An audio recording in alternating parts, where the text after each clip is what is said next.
Strange tax நேயர்களுக்கு வணக்கம். அதாவது ஒரு பெரிய ப்ரூஃப், அந்த தாவேகா கட்சிக்குள்ள ஒரு பெரிய சண்டை வார் நடந்துகிட்டு இருக்கு. அதுவும் அத்தைக்கு எதிராக வார் நடந்துருச்சு. இவ்வளோ நாள் அத்தை புசிக்கு எதிராக ஒரு வாரை கிளப்பிக்கிட்டு இருந்தாங்க, ஸ்பேஸ் போட்டுட்டு இருந்தாங்க, ட்ரிகர் பண்ணுற மாதிரி சில வார்த்தைகளை போட்டுட்டு இருந்தாங்க இல்லையா. இப்போ அத்தைக்கு எதிராக ஒரு டீம் கிளம்பி இருக்கு. அவங்க ஓப்பனாகவே அடிக்க ஆரம்பிச்சிருக்காங்க. அதுக்கு முன்னாடி ஒரு தகவல், இப்ராஹிம் ராவுத்தர் என்பவர் மற்றும் மாற்று கட்சியை சேர்ந்தவர்கள் பலரிடம் தமிழக வெற்றி கழகத்தில் மாநில பொறுப்பில் பதவி வாங்கி தருவதாக வாக்குறுதி அளித்து ஒவ்வொருவரிடமும் 5 லட்சம் முதல் 10 லட்சம் ரூபாய் வரை சோனியா அருண்குமார் வாங்கியுள்ளதாக தகவல். சோனியா அருண்குமார் யாருன்னு எனக்கு தெரியாது, பட் ஆனால் அத்தை தெரியும்.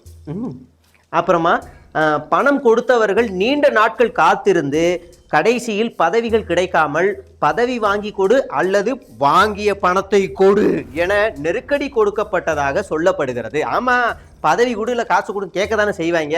அடுத்து, சவுக்கு சங்கரின் ஸ்லீப்பர் செல் என அறியப்படும் சோனியா அருண்குமார், இது எனக்கு ட்விஸ்டாக தான் இருக்கு, இருந்துட்டு போட்டோம், ஆதவ் அர்ஜுனா ஆதரவாளராக இருந்து வருவதாக சொல்லப்படுகிறது. நினைச்சங்க. ஏன்னா இப்போ கொஞ்ச நாளைக்கு முன்னாடி அத்தை ஒரு ஸ்பேஸ் போடும்போது அதில் புஷியை பற்றி திட்டுறாங்க, ஜானை பற்றி திட்டுறாங்க, தலைவரை கூட திட்டுறாங்க, மாவட்ட செயலாளர் திட்டுறாங்க, யார் யாரை திட்டுறாங்க, ஒருத்தரை மட்டும் திட்டலை. யாரா அதுன்னு பார்த்தா ஆதவ். டவுட்டாக இருந்துச்சு, என்ன இவர் தானே ஸ்டாம்பர்டில் இருந்தார், வண்டிக்குள்ளே இவர் தானே இருந்தார், இவர் தானே இதை தப்பாக கைட் பண்ணதுன்னு எல்லாம் இருக்குது, இவர் மட்டும் ஏன் திட்டலை அப்படின்னு நினச்சா ஒரு கிராஸ் செக் பண்ண வேண்டியிருக்கு. இந்த ஆதவ் இந்த கட்சிக்குள்ளே போனதுக்கு அப்புறமா தான் இந்த விர்ச்சுவல் வாரியர்ஸ் அசிங்கமாக பேசுறது, மாஃபிங் பண்ணுறது, இந்த மாதிரி கேவலமான வேலைகளில் ஈடுபடுறது, இது மாதிரியானதெல்லாம் ரொம்ப பூஸ்ட் ஆகுது.